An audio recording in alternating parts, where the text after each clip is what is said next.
Welcome. Happy Wednesday. Happy middle of the week or the middle of your life.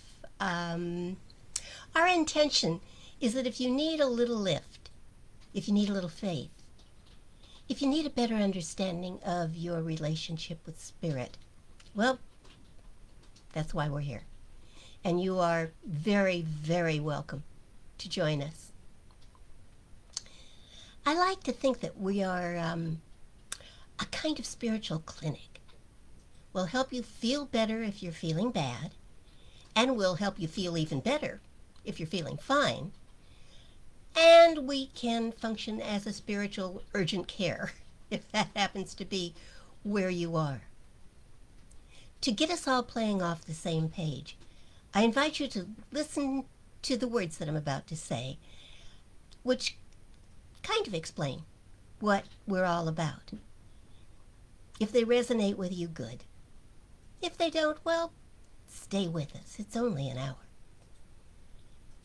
There is a creative, motivating power in the universe. It is the intelligence and the power and the action and the love behind all of creation. And it is the life within me. I know it. I feel it. I believe it. I accept it. And so it is. And so it is. So like I said, stick around. I'm going to chat a little bit, and then we'll open discussion up and see if we've stirred any ideas or thoughts, and see where it goes from there. And yes, this is a flashy shirt. I admit to that. And I don't normally wear it on the air. But it fits with what I want to talk about tonight, so it just seemed appropriate. Now, according to the King James Version of the Bible, in Deuteronomy 30:19, the Lord says, I call heaven and earth to record this day against you, that I have set before you life and death, blessing and curse. Therefore, choose life, that both thou and thy seed may live. Now, if you will allow me, I'd like to update the language, bring it into the 21st century so that it's as appropriate here as it was several thousand years ago. Let all on heaven and earth pay attention, and remember this. I have set before you life and death, blessings and curses. Therefore, you choose. And may I suggest that you choose life, choose blessing, that you and all your generations may live. Choose life, choose blessing. Why would you not do that? So my question is this. Are you doing that? Are you choosing life and living? Are you choosing to be blessed and to be a blessing? Are you consciously choosing that? More often than not, I'll give you that. 24/7 gets a little hard sometimes, but most of the time in your choices, in your words, in your descriptions of yourself and your world, are you choosing life and living? Are you choosing blessings? Think on that. And I'm going to just kind of jump into what it is I'm going to be talking about tonight, and you may already have a hint. But stick with me, would you? Because I just might be able to enlighten you a little. I wear this shirt and the several other shirts that I have that say blessed on them, and a necklace that says blessed on it, because my life is blessed. Now, I'm not just saying that because it's a good thing for a minister to say. And I don't wear this shirt and those necklaces that say blessed because it's a good thing for a minister to wear. I wear it because I believe it. I believe that my life is blessed. And frankly, my life is the evidence. Just one rather stunning, I think, example. In 2017, the Thomas Fire pretty much wiped out our neighborhood. We left in 7 minutes with 7 pets in the smallest car we owned because the biggest car we owned was at the shop. And we didn't know for 3 days whether we still had a house or not. But Kat did watch our neighbor's house burn to the ground on television. So after an explanation by the reporter that the way most fires spread is that the embers get under the eaves of the house and take the roof, and then the rest of the house goes. And in addition to seeing our neighbor's house burn to the ground, she also saw embers getting under our roof.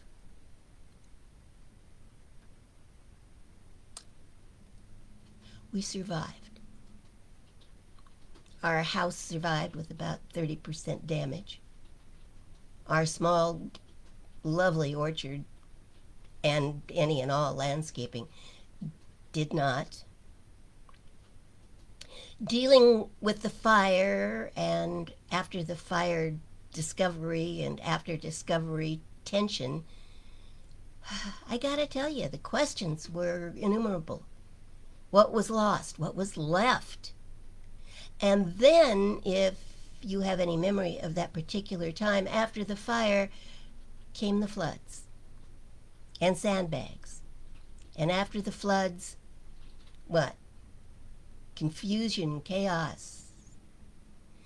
It was nearly biblical proportions.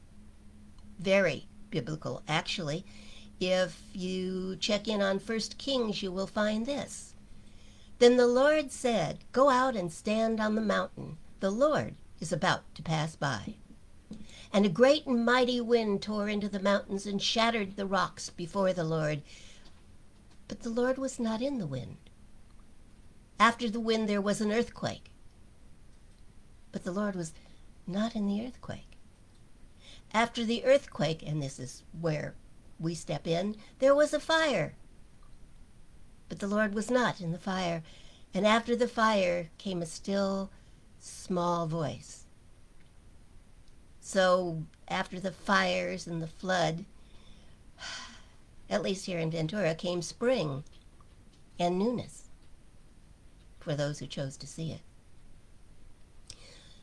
Some neighbors never did come back. Some did not rebuild. They just went away or put for sale signs on the empty lots. Some had, interestingly, already sold. Others were dealing with mixed feelings.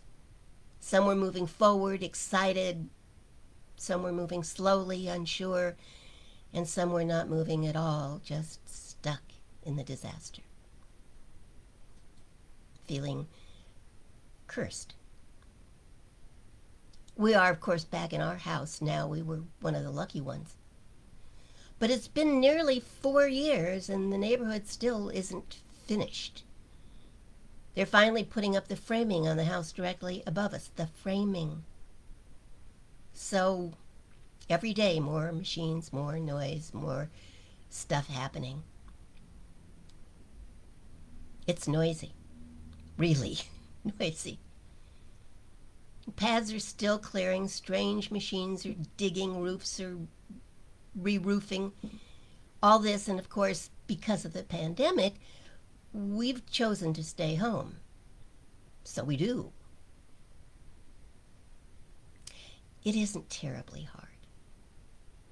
It's just noisy and dusty here, which is a lot better than it was in 2017. And admittedly, it's not at all like it's been for so many other people. We still have all of our possessions. We still have our house, and thanks to insurance, most of that has been put right. So what I'm telling you is I know that life can be hard. And it isn't always very pretty. Or quite as pretty as I would like it to be. But let me tell you, it is much easier if you know you are blessed and stick with it. We're metaphysicians here. We learn all the right words. We learn when to say the right words, even if they are in the moment only affirmations. We learn that it is important to say them anyway, because eventually we will come to believe them. So we say them. Life is good. Life is abundant. I am love. I am loving. I am prosperous. And my personal favorite, I am blessed. But come on now, if we are honest with ourselves, doesn't it sometimes feel like life itself is at cross purposes to our words? And maybe even our world?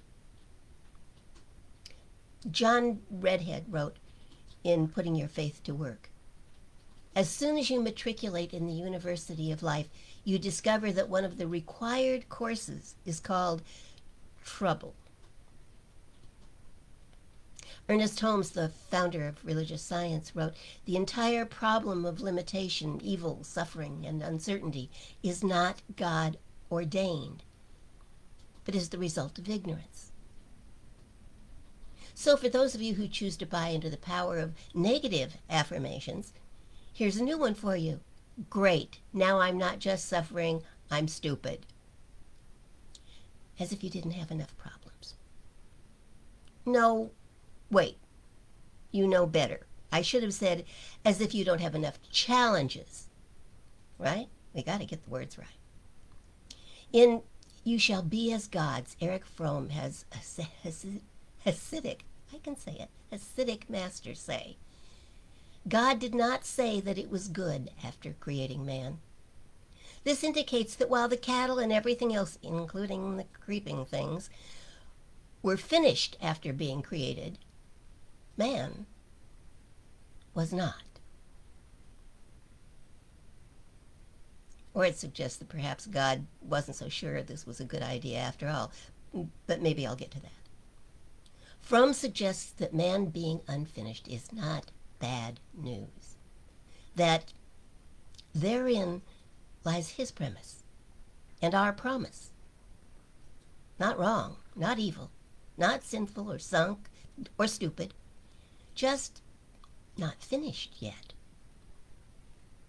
And so the purpose of our burdens, problems, challenges may be to polish the rough edges, to help us with our finishing. One of my favorite authors, Abraham Heschel, writes in Who is Man? It is usually in the wake of frustration, in moments of crisis and self-disillusionment, and rarely out of astonishment at man's glorious achievements, that radical reflection comes to pass. And when we stop to think, especially radical thinking, which suggests thinking that is different from our normal pattern of thought, we may just discover something important.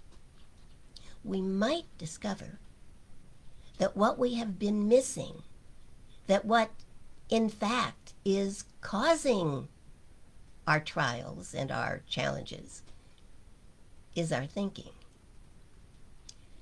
And when the going gets tough, the smart start thinking. And sometimes, if it's really tough, they start thinking about God, Spirit, creation, or at least the possibility that something greater might be paying attention. And if paying attention, perhaps willing to do something. And therein, we discover that if we are paying attention, that important something, the thing we have been waiting for, has been waiting for us all along. Jesus said a lot of really good things, most of which I agree with. But one of the things he said, "In the world ye shall have tribulation." He promised us trouble. But he also said, "Be of good cheer." What? How? Why should we? How can we be of good cheer when we know that trouble is coming?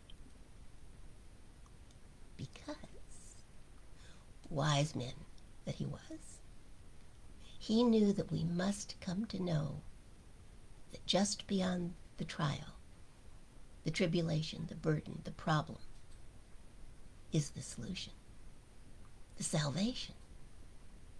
Just beyond our confusion is certainty. Just beyond our pain is ease. Just beyond our confusion, our anger, our frustration, is peace. And just beyond our loss is life. Life more abundant. We've got to stop our pity party long enough to think. Stop to consider, stop to remember, stop to speak a higher truth. Then we are lifted up, we are healed, we are relieved of our challenges. I do a fair number of weddings, and in my wedding ceremonies I always say, you will have challenges. That is the nature of life. And you can overcome them. You will have tribulations. That's life. And you can be of good cheer because you will overcome them. That's the promise. Again, the words of Ernest Holmes, all things work for our good. Suffering should teach us the lesson that would cause us to refrain from making more mistakes or build our strength to do what we were born to do, overcome. You know, the butterfly must struggle to escape its cocoon. But without the strength and the life-giving fluids that work their way into the wings during that struggle, without that, the butterfly will never do anything but crawl. It will never fly. We are to learn from those experiences that do not perhaps make us smile. And when we learn how to garner knowledge from suffering, we come to understand that suffering carries a blessing with it. As children, most of us learn all too frequently not to play with fire once we're burned. We don't always have to learn that way, but we often do. If we find ourselves carrying a great burden, suffering, might we not be wise to uncover the beliefs that brought us to that point? Especially, my friends, if we've been at that position before, since we do tend to repeat a lesson over and over again until we get it.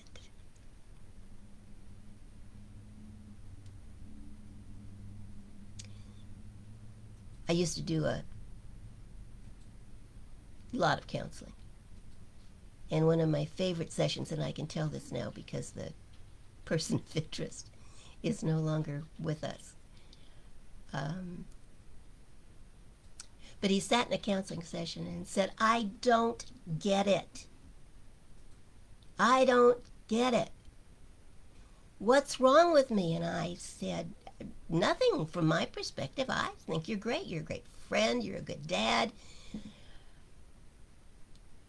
But he was getting counseling because his 5th marriage was breaking up. And we talked for a while, and finally at the end of the session he said, you know, Marlene, I just got it. The common denominator in all of these relationships was me. It's me that has to change. My thinking about what marriage is and how I'm supposed to be and how they're supposed to be in it. Yep. See, I think our salvation, our grandeur, lies in our understanding of our true nature. Lies in our awareness that we really are created in the image and likeness of God, of an unlimited creative power, of something bigger than an old man sitting on a cloud keeping records, but rather a force for good in the world. If we know this and tap into our inheritance as children of creation, we will not only survive our burdens, we will find the purpose behind them. And we will be propelled, impelled, compelled by them to a closer and deeper realization of our own divinity and our own power. Jesus asked, know ye not that ye are gods? On one level we say we do, but on another level we tend to act like humanity is our own inheritance. Alfred North Whitehead wrote, every human act leaves the world with a deeper or fainter impress of God. Let us consciously choose a deeper, closer knowing.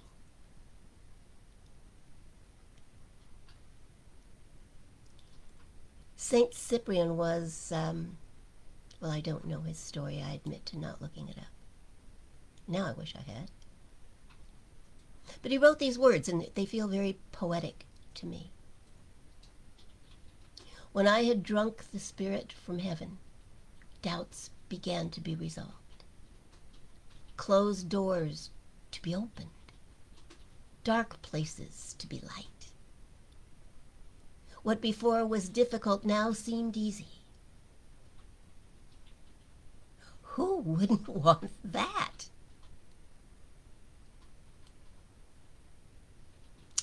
Our ignorance, then, which is simply not knowing, is what causes us to suffer. And we are meant to change that ignorance into knowledge, into understanding, by looking at what has been created in our lives, to notice that it is done unto us as we believe. It is not our lack of book learning or our lack of understanding of our true nature that causes the challenge. And when we fill that lack with faith and understanding, when we drink in Spirit, when we fill ourselves with an understanding of our true nature, our suffering ceases. For we have learned what we came to know. The very fact of our remembering, which is rejoining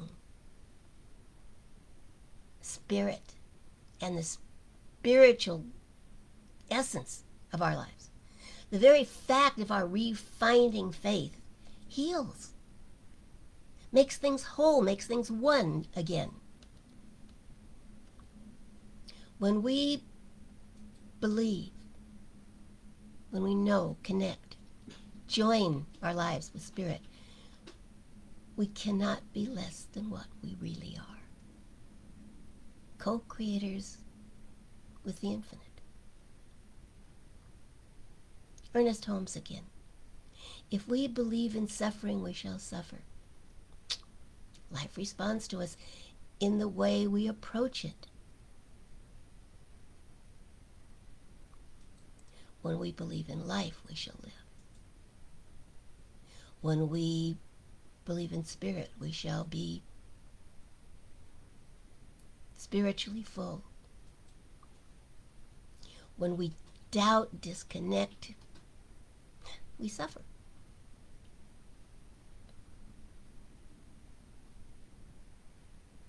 In 1 Timothy it says, they have erred from faith and pierced themselves through with many sorrows. Pierced themselves.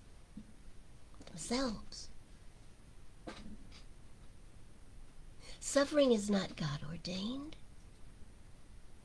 We bring it on ourselves. When Jesus said, in the world you will have tribulation, he was not cursing or damning. He was just calling it as he saw it.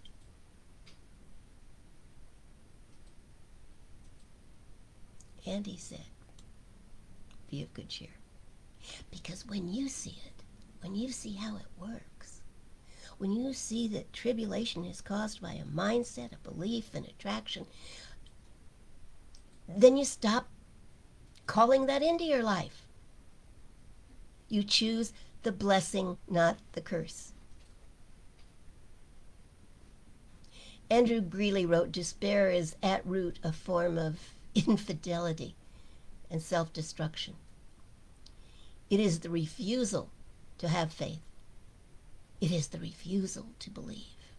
It creates suffering. But there is something within us. Oh, yes, there is. There is something within us that urges us to keep on, to let go of our misery. Isn't there? Franz Rosenzweig wrote, even Hamlet persists in his despair only as long as he remains in soliloquy. As soon as the moment takes hold of him, once the solitude of his soliloquy is destroyed, he does the correct thing. And everything changes. We can persist in our despair, in our wringing of our hands and the gnashing of our teeth. We can continue to cry, why me? Or we can turn faithfully to the spirit of creation, the God of evolution, the force behind all that is. But remember that faith is more than mere words. It is living life with an absolute conviction that Spirit, life, God, is good and absolutely, infinitely, immediately present.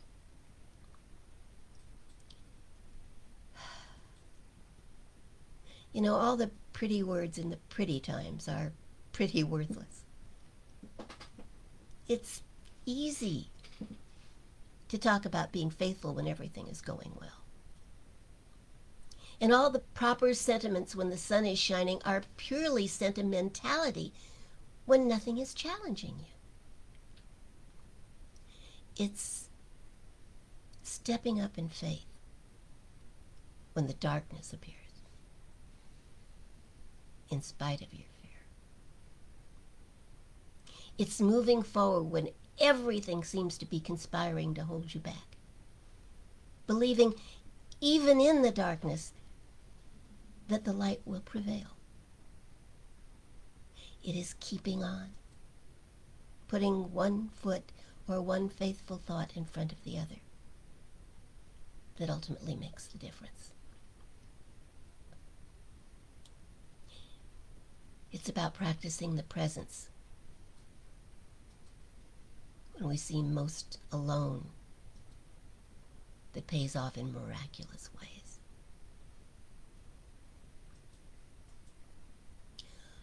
All our trials ultimately are caused by our own ignorance. Ignorance of our own power, our own divinity. And ignorance is not the same thing as stupidity, so don't go there. But they can serve the purpose if we're willing to pay attention and learn. They serve the purpose of creating evidence of the presence of spirit, of something greater than the moment, of something greater within us than we had previously believed, and certainly greater than whatever it is that's going on in the moment. When we step out of the darkness, we will find a waiting light. And we will discover that we were never, not ever, alone. That our lives in every moment are a gift, a blessing, that reveals an intimacy with the infinite, a very real and a very available spirit that is ready at every moment and any moment to make us whole.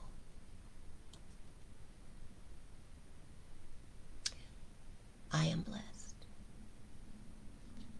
I have the shirt to prove it. More than that, I have the life to prove it. We are blessed, each of us, every single one of us.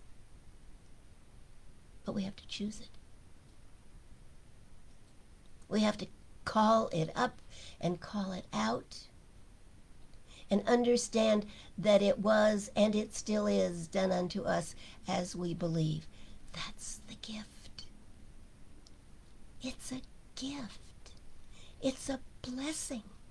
If we don't like what we are living, we have the power to change it. That's the blessing. Choose the blessing. Genesis 30:27. I have learned by experience that the Lord has blessed me. My life is my evidence of God.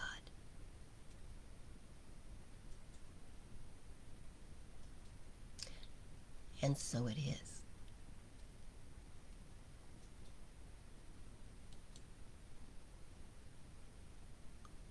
My life is my evidence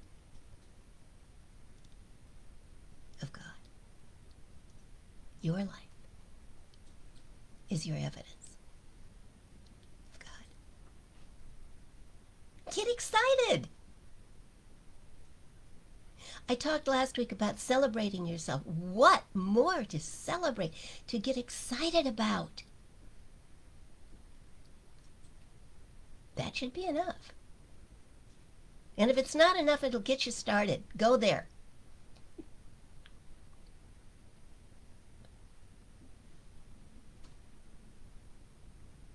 Hi, Jennifer. Yes. Challenge builds mental, emotional, and spiritual muscle. And you got to work that muscle, which is all about having faith and acting as if your faith is real. until there's just no denying it.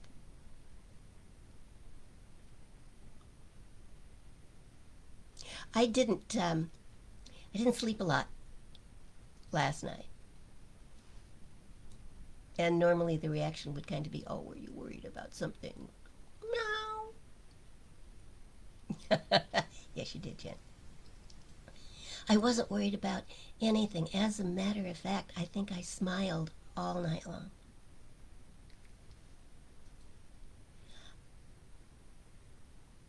You know, they say that when you're dying, your whole life flashes before your eyes. Well, I knew I wasn't dying because it wasn't flashing. It was going very slowly. The highlights, the things that looked like they might have been curses but turned out to be blessings. I was feeling such a gratitude for all of the people in my life. Just the way that it was and just the way that it was not. I mean, I went all the way back to my father and my mother. My dad died when I was 5, so I still knew I was loved. I had that sense. And I was grateful for that. And I was grateful that as a young child, because Dad wasn't there all the time and so he could never be the bad guy, I believed the prayer. Our Father who art in heaven. Okay, he's in heaven. She's not. So when I would get mad at her, as all children do, I'd go talk to Daddy. And Daddy'd always tell me everything was going to be all right. And then we'd just get on with things. It made me stronger. It made me a lot stronger. And I've made plenty of mistakes in my life. I could put my mistakes up against darn near anybody. I didn't join a gang, I guess. I didn't do that. But I've learned from them, and that's the secret. The pain, the sorrow, the guilt are all meant to teach us not to do whatever that was again.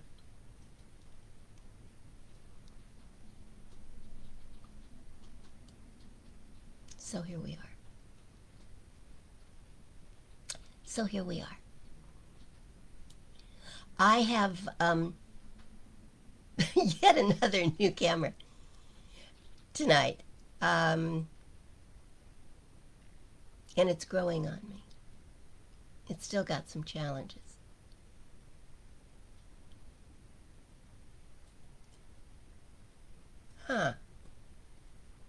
We thought that it was fluctuating earlier, but I think that's the shadow from the overhead fan. Or not. Maybe not. My brand new super duper camera is not getting along with Facebook right now. And Good point. Good point. Maybe it was just ahead of its time. That could be. That could be. Maybe it's smarter than I thought it was. Anyway, I'll be working with that. We'll see what happens. This one's interesting because it has a very wide angle and it has kind of a fisheye effect. You'll notice that this thing in back of me, the shades, look like they're arched. They're not. They're straight. And the bookcase is not warped. It's straight as well. That's just the fisheye. Yes, I am a little washed out. I look like I put flour on my face. Yes. And we have turned the overhead light. I looked even more like I had flour in my face before we turned the overhead light down to almost nothing. So, and Cac's been working on the light. It just, that's better, actually. Mm-hmm. But I'm still white. I look like I am of your descent rather than my descent. Well, we'll redhead have that to she get is. you into a San Francisco harlot look next time. A San Francisco harlot. Or what do they call the Japanese dancers? Kabuki dancers? Geisha, the Ge- geishas. oh, geishas. Could I do a geisha? Well, it's white. Maybe. Yeah, we'll just do makeup and Yeah. yeah. Jennifer says you're a little washed out. The light is bright, but it's crisp and clear. But I think it's off your monitor. I think the white light's coming off your monitor. If I get back, I have a little bit more color. Yeah. But we didn't have that problem before. We'll get it fixed. Oh, I like that. Do you like that? That was fun. No, keep going down. Downer, downer, downer. Downer, downer. Well, there. Now that's just the light off your monitor. That's interesting, isn't it? Mm-hmm. Wow. But my eyes are sparkly. So, Jennifer, my dear, prayer requests. Feel free to ask for anybody, anything for anybody you want. And now I do need a little bit of overhead light. Yeah, you look haunted. That's better. All right. See, there's a little window in there. Mm-hmm. We kind of lost it again, but it was there. Okay. Intimate, yes. All of that.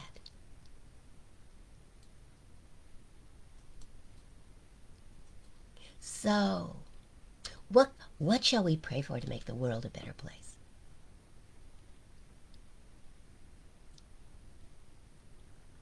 Yeah, there's your sweet spot. I have an idea.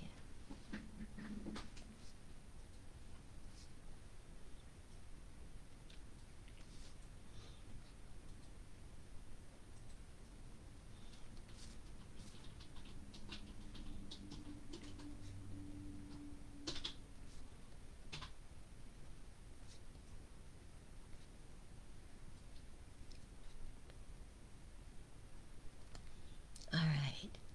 Oh, Cat has a closing song for us. I knew she was working on it over there. I could hear the clickety clicks. Oh, it's Martina McBride. Oh, my little Sabrina. Okay.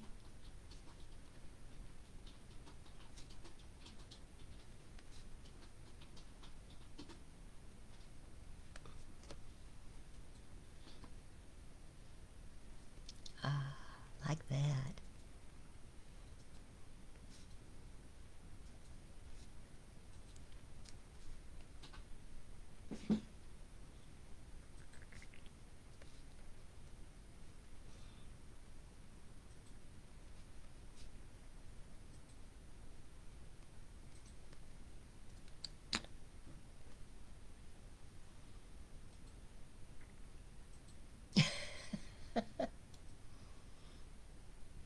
A rap song called Blessed. I kind of like that.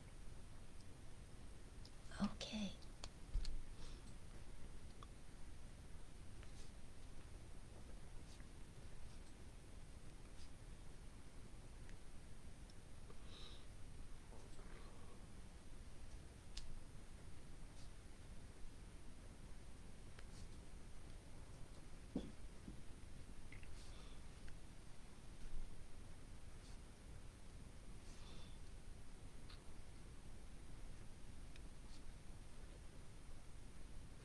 All right. I have my list. Let's see what happens. So, what happens if I get up really close to this thing?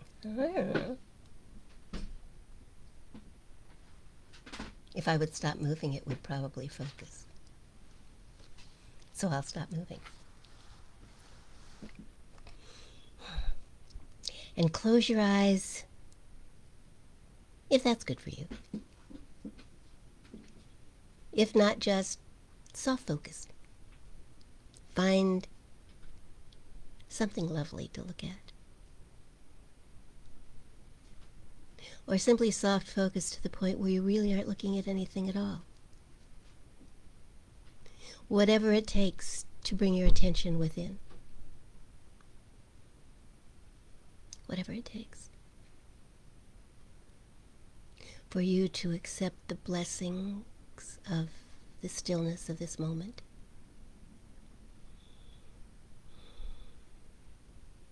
For you to expect to accept the divine life within you.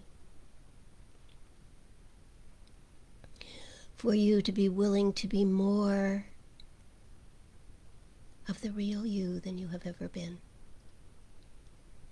The you that lives and moves and has its being in spirit.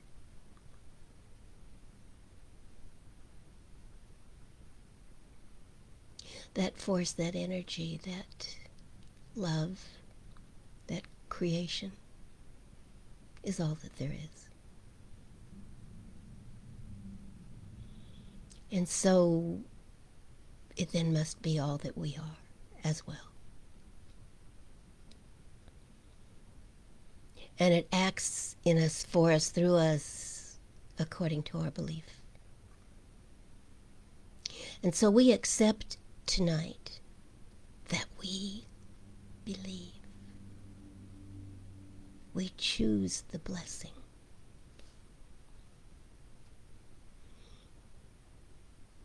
And we believe that the leaders of the world are guided by spirit, are enlightened, are wise. We believe that the leadership of this country works in peace and always for the highest and greatest good of its citizens.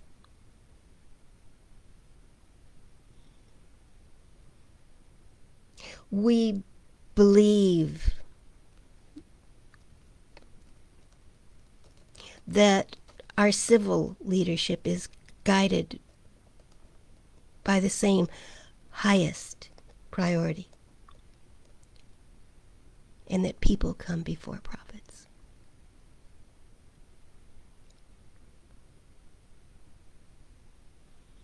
We believe that Sabrina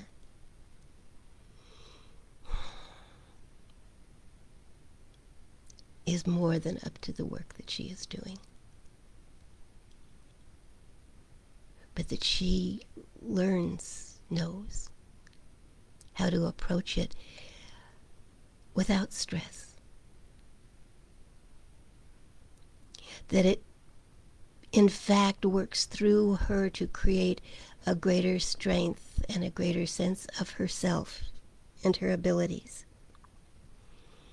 It feeds her rather than taking from her. And she knows it and feels it and is strong and capable and happy and stress-free. We know that the world is surrounded by and filled with love. From all corners it shines. As we can see the love of spirit in nature, so now we begin to see the love of humanity within ourselves and one another.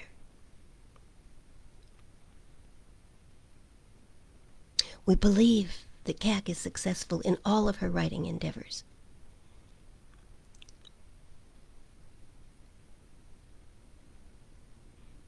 We believe that Jennifer, who is so enjoying the good in her life now, receives ever more of it. More good, more days, more moments, more joy. We believe that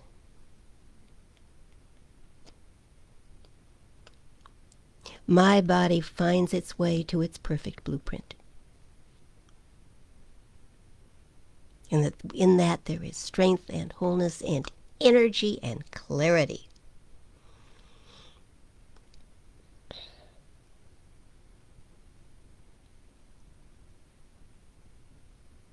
particularly clarity and joy and deep appreciation and gratitude for all within the sound of my voice. Our hearts are filled to overflowing with thanksgiving.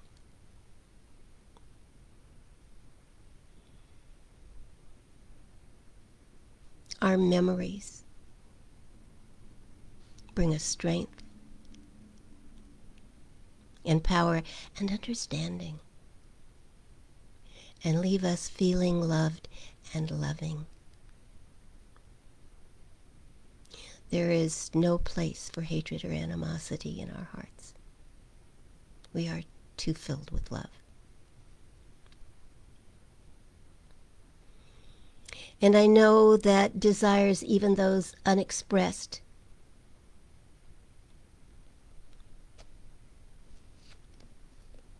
there is peace and grace and love.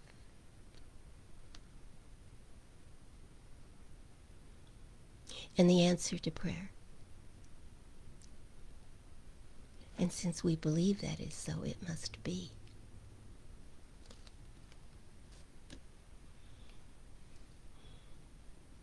We know what we are here to do. It could not be more clear. And we know that we are provided by the source of life itself, by all that we need to do it. And so with faith in the infinite, with faith in Spirit that created this earth and brought us here, with that faith, we choose life. We choose blessing. We choose gratitude. And let it be so. And so it is.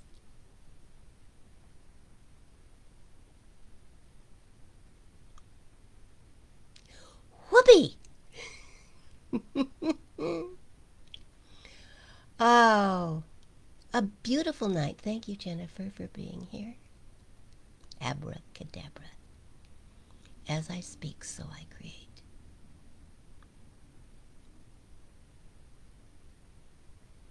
It's been a beautiful evening.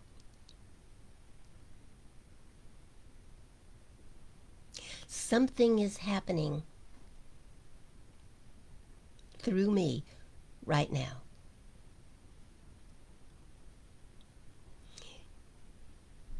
It is that thing called life. Life is in my mind. Life is in my body. And life is in my affairs. I think it. I feel it. I believe it. And I accept it. Just the way that it is. And just the way that it is not. Thank you, life. Thank you, Jennifer, my dear. Have a happy rest of your week. Go be who you were meant to be. There is no better time than now.